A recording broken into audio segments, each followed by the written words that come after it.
me. I don't care about nothing else. To all the ladies in our lives, you heard? All I care is about being Strong, independent women. Come on. and I won't stare at nobody else, my baby. I won't stay. 'Cause all I need is you. Yeah. She's like the wind through my tree. Baby, yeah, baby, yeah. She rides at night next to me, like you won't believe, no. She leads me through moonlight.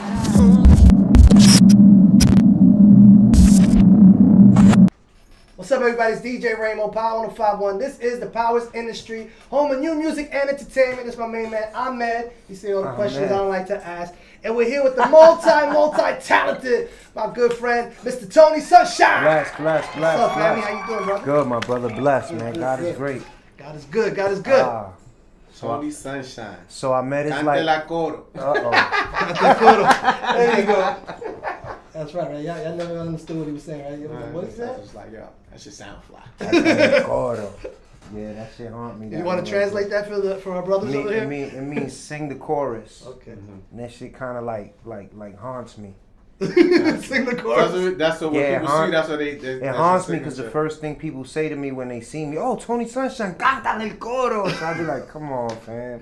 You didn't hear All I Need or She's Like the Wind or like, you know what I mean? certain stuff You're just a sticks Cante with Coro you. guy. Canta el coro. Yeah, I'm the chorus guy. I'm stuck being the hook kid. So, I mean, I'm not mad at it. It's cool. So since you mentioned All I Need and you mentioned 100%, why don't we tell the people, the newer generation, some of your biggest hits so that they could like know who Tony Sunshine is, what songs you put out there that, you know, All I Need. I've been on some pretty big records like All I Need, 100%, TS Peace. I have my own personal joints out, Grey Goose, TONY, records like that. Yeah, pretty much. Wow, phenomenal work, phenomenal. Thank you, my work. brother. Thank you. So let's talk about. Let's take it to the beginning. What inspired you to get into music? I mean, I've been singing And at since what I was, age did that happen? I mean, I've been singing since I was 5. I'm pretty sure people have heard this story before, but you know, I've been singing since I was 5 years old. My mother discovered that I could sing at that age. You know, I started off singing like Menudo records and Jose Feliciano, you know, Eddie Santiago. I started off singing records like that when I was a kid because that's what would be played in my household. So I started mimicking them and singing their records. And one day my mother said she ran into the kitchen and I was singing the Menudo record and she asked me to do it again and a third time. And then from there, you know, we had discovered that I could sing. And then going to school, I joined like all the glee clubs and I would go to churches just to sing with the choirs and things like that. You know what I mean? So I pretty much got started that way. Nice. Yeah. All right, I'm sorry, you won.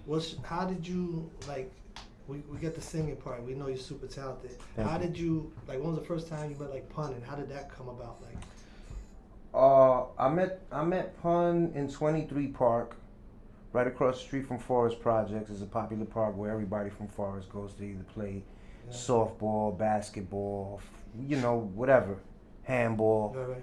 things like that. And Pun, you know, he used to come to the neighborhood from Castle Hill, from where he was from, to Davison Projects on Prospect.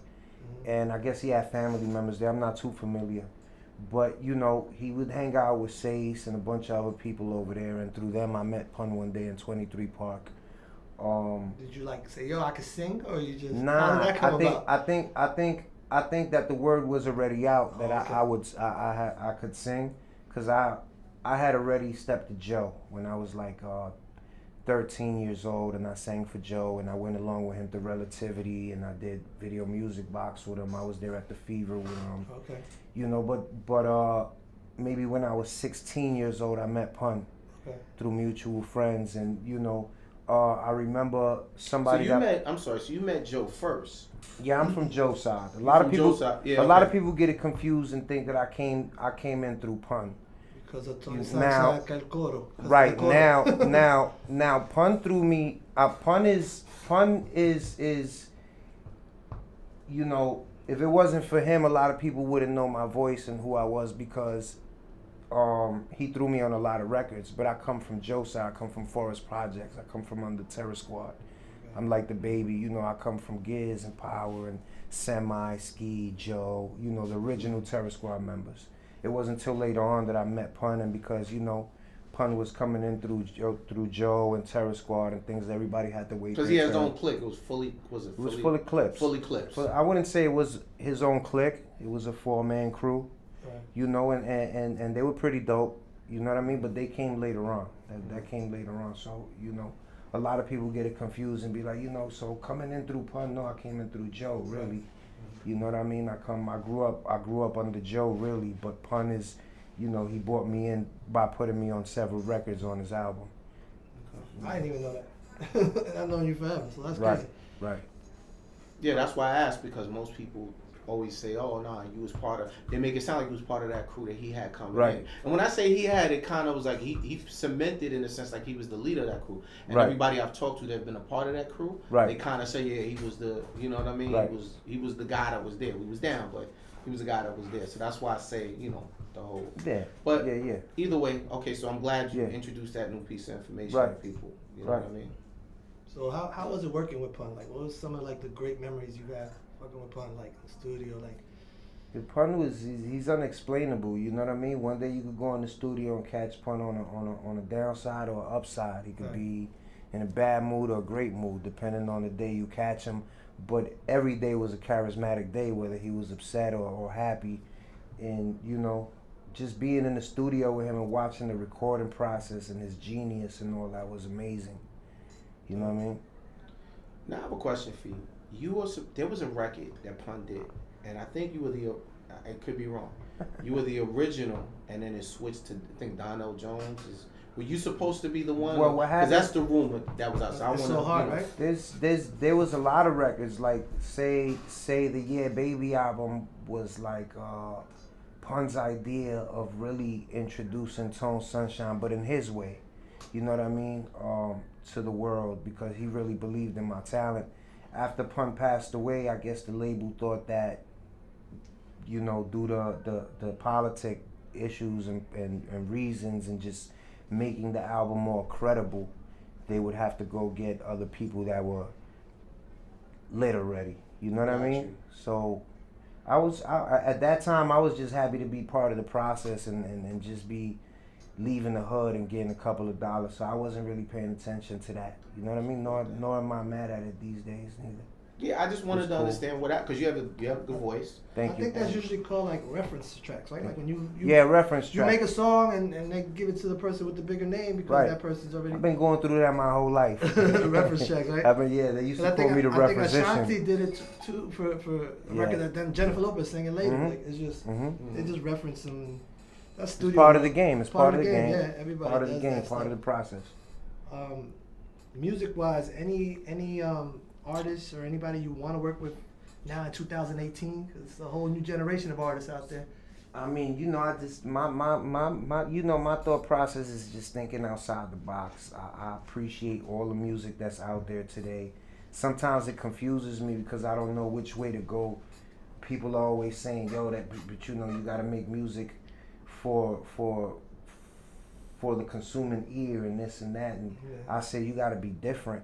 You know what I mean? So when I think about who I would want to work with, I want to work with like Adam Levine and, you know, like Lady Gaga and, you know, Bruno Mars and of course Lil Wayne and them. But that goes without saying because they gods in the game and they legends, and those are the people that I should have already worked with. But you know, due to my journey and due to God's plan, I'm still not where I need to be. But when I think about who I want to work with people outside the box and big names and just, you know, outside of hip hop, because I feel like my talent is just bigger than just being in the box as far as hip hop goes, if that makes sense. No, I agree. You definitely could sing in all different genres, even Spanish. So. Right.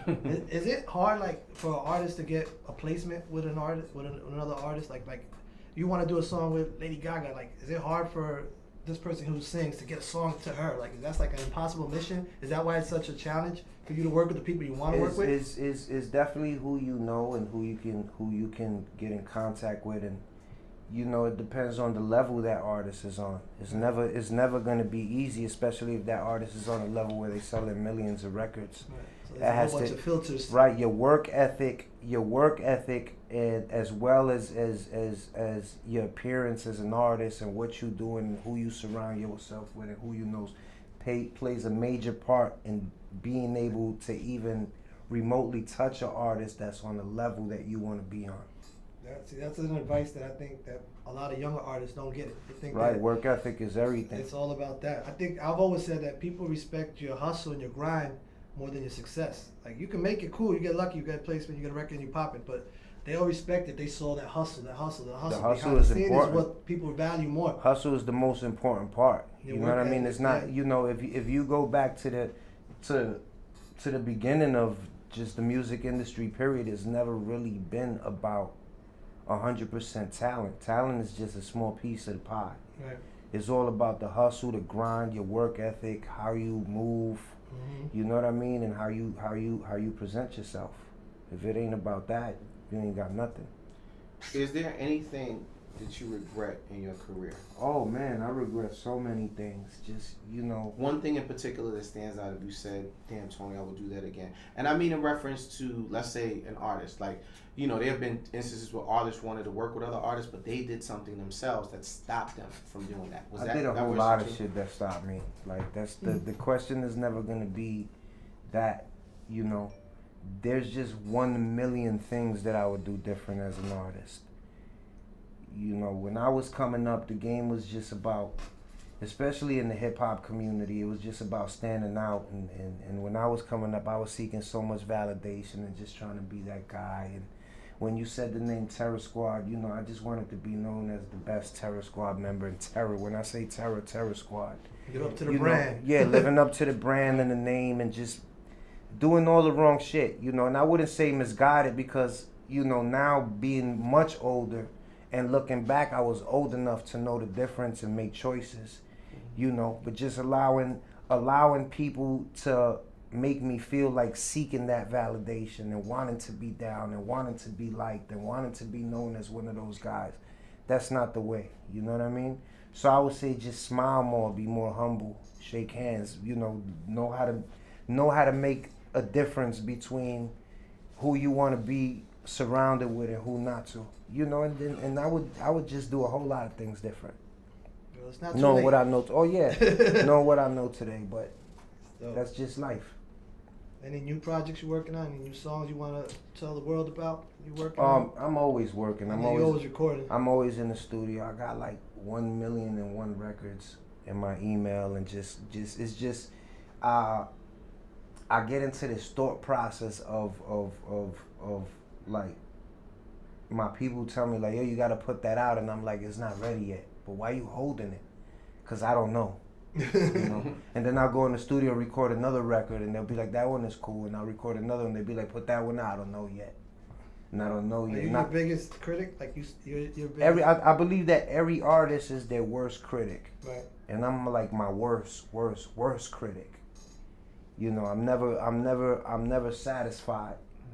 And when people hear the music, they be like, yo, you gotta put that out now, put it out now. And I'll be like, it's not ready. But that's just myself. Everybody's weird that way as artists goes. Yeah. Some artists don't even like to hear themselves on the music. I don't like to hear myself. For real? Like, there's a lot of music that I go back to YouTube, and a lot of things like just say mixtape music and things like that I listen to, and I'd be like, yo, What the fuck was that? I'd be like, yo, even up to 3 years ago, I go back to 3 years ago, 2 years ago, even last year, I'd be like, yo, but where the fuck was my head? What was I thinking when I put that out? Like, who did I think was gonna like that? You know? So definitely. That's crazy. Definitely. Your favorite record that you've done? My favorite record that I've ever done or Yeah. been a part of. No, your favorite record that you've done and why? Even if you were affiliated with somebody, like. Well, you've done collaborations, but I want to know a project that you did on your own. You say, yo, I love this record. This is why I love this record.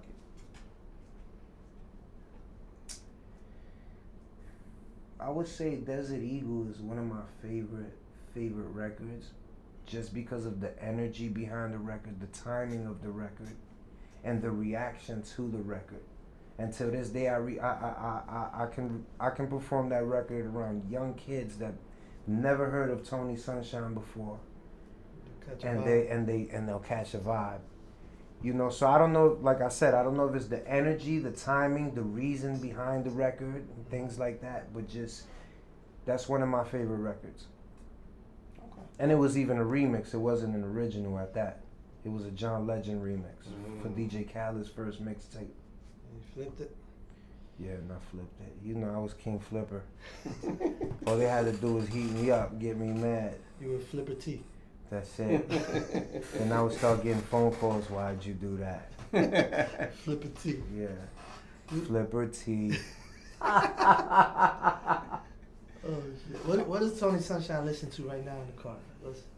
What are you listening to? I listen to everything. I'm still the same. I listen to everything. Like I listen to contemporary. I listen to opera if I could, if I catch a vibe with it. You know, I listen to a lot of Dave East. I like what Dave East is doing.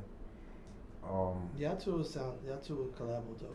Yeah, I fuck with Dave East. He need a hook. I'm not trying to shoot rocks, but he needs a radio friendly record. Right. And good hooks always make a radio friendly record. Yeah. I got a lot of them though. Like when I tell you I got 1,000,001 records in my email, everything is not gonna be for everybody, but at least 100 records gotta hit when we ready to go. Right. But Dave East, who else? You know what I can't get enough of right now? That No Stylist record. French record. With right? French and Drake. That shit hard. I listen to that like I had my wife in the car looking at me like I was a groupie, like my man. Enough with the record? Dogs. Like, yo, it's hot. When a record is hot, it's hot. Like I can't. I listen like, yo, can we go inside and eat now? I'm hungry. Well, I listen to a lot of Sam Smith.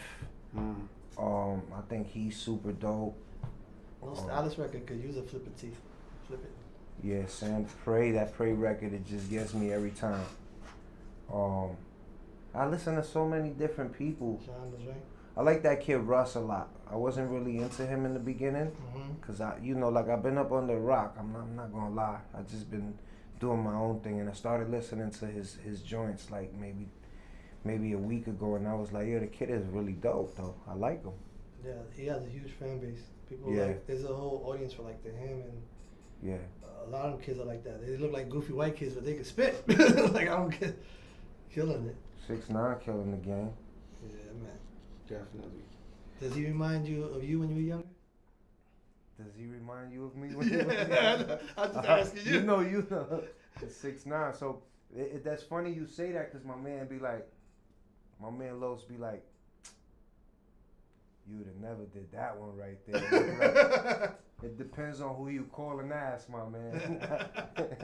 Like if there would have been cameras back then, the social media and all that, I'd have definitely had a super 6ix9ine buzz. You've been viral somewhere. Or Tentacion or one of them dudes. God bless, man. R&B gangster type deal. Too much. It was too much though, bro. I look back and it's to the point where I say like, damn, did I contribute to a lot of this bullshit that's going on? Did I? Like, I used to have Joe calling me and be like, yo, bro. But why? You're a fucking R&B singer, my man. You sing R&B, bro. Like, come on. Oh, man, you just reminded me. I remember you used to call out R&B singers. I was like, yo, why? Yeah, remember that? Doing an interview. Fat Joe's doing an interview. And all of a sudden, R&B, Tony's over there. They're like, yo, Cisco ain't shit. So I'm like, why? Where are you coming from? Out of the left field. Why you throwing shots at Cisco? Let him rock with his thong song. Thong. Shout out to Cisco. He was so dope. I think I was hating maybe. I think it was hating. You wanted to be around all the thongs. You know what? It's that Puerto Rican rum, huh? Yeah. Again, it was that 100% record. So the 100% record like is a special record to me. You know, and it will always be a record that damn near helped me raise my kids. You know what I mean? But it's just like, after I recorded that record and trying to be introduced into the game as an R&B singer, it was like everybody that came in the studio played me cha-cha-cha beats and this. And that's great because I knew who I was and where I stood in the game. But I got this from Pun. Like, Pun instilled this in me. So I saw Pun have an interview with someone, and they asked him how he felt about being the Puerto Rican rapper in the game, and Pun or Latino rapper in the game, and Pun was like, you know, fuck you mean Latino rapper? I'm a rapper. Right. You know, and these are the examples he used. He said when you go to Tower Records, and that's when Tower Records was standing at the time, and the mom and pop stores. He said when you go to Tower Records or the mom and pop stores, and you walk into the store and you go purchase Biggie's album, you don't say, let me get the Jamaican rapper's album. You say, let me get Biggie's album. Right. When you go purchase Usher's album, you don't say, let me get the African R&B singer's album. Right. You say, let me get Usher's album. Right. So we want to be viewed at the same way. So that kind of stood instilled in me for a long time, and I had to learn, like, bro, I get what Pun was saying, but the truth of the matter is that you're a Latino R&B singer. Mm-hmm. So at some point you gotta accept that. But in the beginning, I used to feel like, what? It's the rebel. You know, like, like, why they, you know, I want to be known as a credible R&B singer, not the Latino R&B singer. Mm-hmm. But that's just what it is.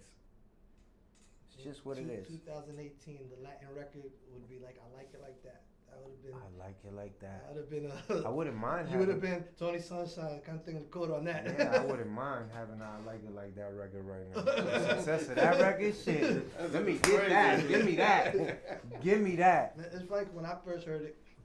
I remember we were in a mixer meeting, and it's all the DJs, and they're playing. I'm like, but this is so black to me. It's so corny Spanish, and I'm just like. It ain't gonna work. Don't add that shit. Don't add that shit. Next thing you know, huge record. It was like, Ray, you ain't like this record. I was like, I guess because to me it felt too Spanish. It felt corny. But if the world likes it, the world likes it. And I guess that's probably how you felt. Like they put you in the Spanish, and it was. It wasn't even that, because I started off singing salsa music. I started off singing Latino music. When I was, you know, like I said, my mother discovered I could sing at 5, going on 6 years old. By the time I was 8, 9 years old, I had already sang in Spanish Harlem, 4th of July festivals with Celia Cruz, Tito Puente, you know, my idols like Eddie Santiago and things like that. But it was just, you know, during that process, I fell in love with R&B music, and I just knew that that's what I wanted to do.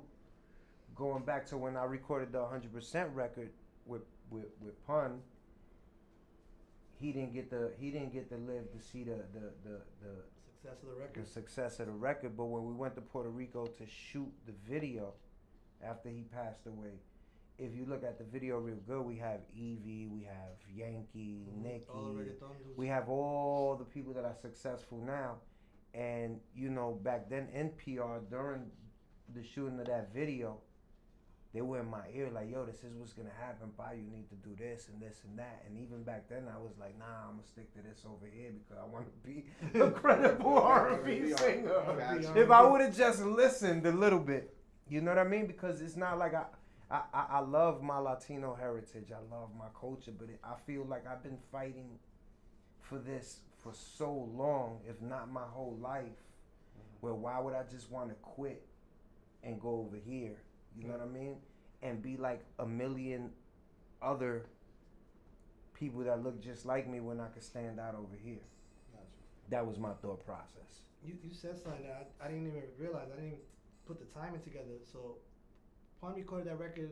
It wasn't a big production. It was a big studio. He put the record out, and then it blew up. Like No, what happens is Sean C. came to Pun's house one day.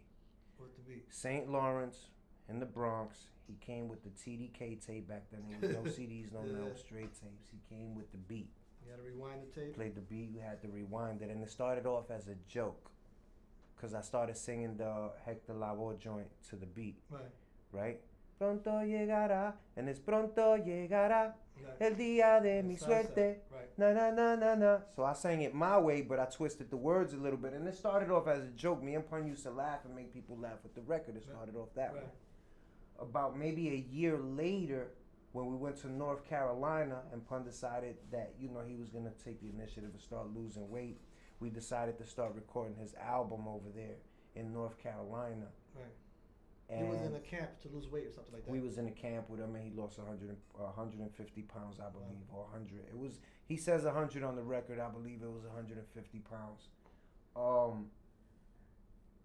And we decided to play with the record after a year later and joking around with the beat and stuff like that. And he played it in the studio, and I was like, yo, fuck it, let's do it. And it started like a joke. Right. And we went in there and I did the hook and things like that. And then after we heard it, I told him, yo, how about if I do the Spanish anthem on it, see what it sounds like. He was like, fuck it, go ahead, do it. And we did it. Never once in my wildest dreams did I believe that it was gonna take the life it did. I don't think anybody did. Anthem right now. You know, I think it was like it was a long thought process on that record. So when Steve Rifkin and Joe pressed the button on the record, it was unbelievable to me. And I don't think neither one of us thought that the record was gonna take the life it did. That's dope. That's what's up. So I know you got a lot of power moves to make out here, but I do want to, Bless up. you know, thank you for coming out. Let the Nah, I people know how they appreciate can reach you. I am Tony Sunshine, Instagram, Tony Sunshine BX, Facebook. Where they can find you always, music wise. Oh yeah, they can find me on my Instagram, SoundCloud, iTunes, Apple Music, Spotify, things of that nature. That's what's up. You know what I mean? Appreciate you, brother. Canta el coro. Canta el coro. La boricua, ahí vamos. Vamos, vamos. ¿Tú eres boricua? You got that time? Nigga, the truth. Every time I step in the booth, I speak the truth. Y'all know what I'm bringing to you. I bring the truth. You motherfuckers know who I be. I be the truth. When I speak, set you free. Nigga, the truth. Every time. Deal, it's your boy Boy, man, what he said. You know where I'm at. You know what it is, man. Exclusive in the building right now, man. Yeah. Tony Sunshine, Mr. Canta un Coro. In the building, B. Yeah. Nobody got it coming like this. So we're going to hit you with that exclusive. I heard that you lost your voice. Is that true? Never. All right, so let's show the people Let's what get it's it. about, what that BX say back. Let's go.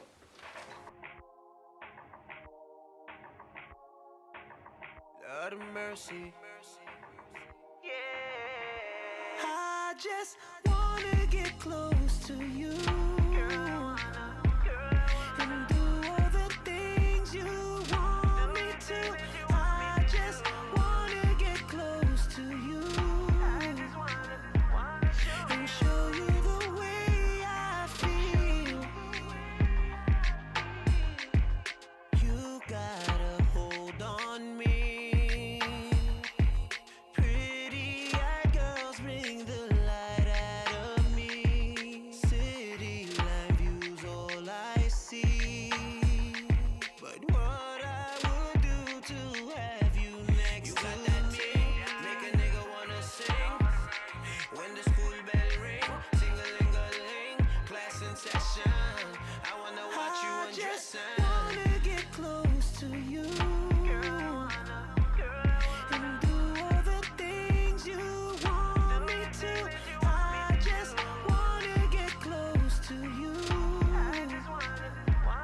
And show you the way I feel. Girl flex, time to have sex. Got me feeling for your body in the worst way. Got me feeling for your body, yes I'm thirsty. I'ma give it to you, baby, if you let me love you down. It's time for you to let me love you down. Yeah, you got that ting, make a nigga wanna sing. When the school bell ring, sing-a-ling-a-ling, class in session. I wanna watch you undressing. I just wanna get close to you. And do all the things you want me to. I just wanna get close to you. And show you the way I feel. You got that ting, make a nigga wanna sing. When the school bell ring, sing-a-ling-a-ling, class in session. I wanna watch you undressing. So you can whine. Got me flexing and feeling all night, but girl, do your thing, girl, I'll be fine. I just wanna get close to you. And do all the things you want me to. I just wanna get close to you. And show you the way I feel.